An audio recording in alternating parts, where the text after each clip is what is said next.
என்மேல் விழுந்த மலைத்துளியே இத்தனை நாளா எங்க இருந்தாய்? இது கேள்வி. இதுக்கு அவங்க பதில் சொல்லணும். இது மாதிரி நீங்கள் கவிதையாக ஒரு கேள்வி தொடுக்கலாம். பசங்க அதுக்கான பதில்களை சொல்வார்கள்.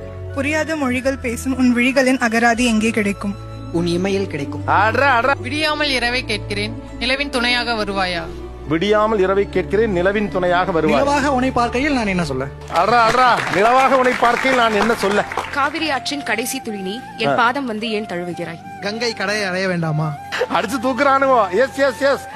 காப்புடன் பூட்டிய நிதத்தை தந்து செல்வாயா? டேய் ஒன்றை தாண்டா கேக்குது, சொல்லி தோறலாம். இது வேற ஒரு பெரிய பிரச்சனையா இருக்கு. என்னையும் உனக்கு தருகிறேன். நீ என்ன நினைக்கிறீ அதை சொல்லக்கூடாது, கவிதை சொல்லணும். காப்பு மட்டுமல்ல, காப்பானாக நான் வருகிறேன்.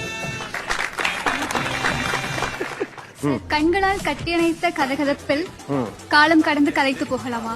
உன்னதாண்டா சொல்லு சொல்லு. என்ன என்ன என்ன சொல்லு. என்னமா ஏபிசிடியா நீ சொல்லு, கேட்டுக்கிறோம். கண்களால் மட்டுமல்ல, உடலாலும் சேர்த்து கட்டிக்கொள். உன் பாத சுவடை மட்டும் நான் தொடர நினைக்கிறேன், பின்தொடர நினைக்கிறேன். யார் பிழை? யார் பிழைன்னு கேக்குறாங்க. நம் இருவரை சேர்த்த இந்த நீயா நானாவின் பிழை. எது இப்படி முடிவு பண்ணிட்ட? நீங்க சேர்ந்துட்டீங்க. டேய்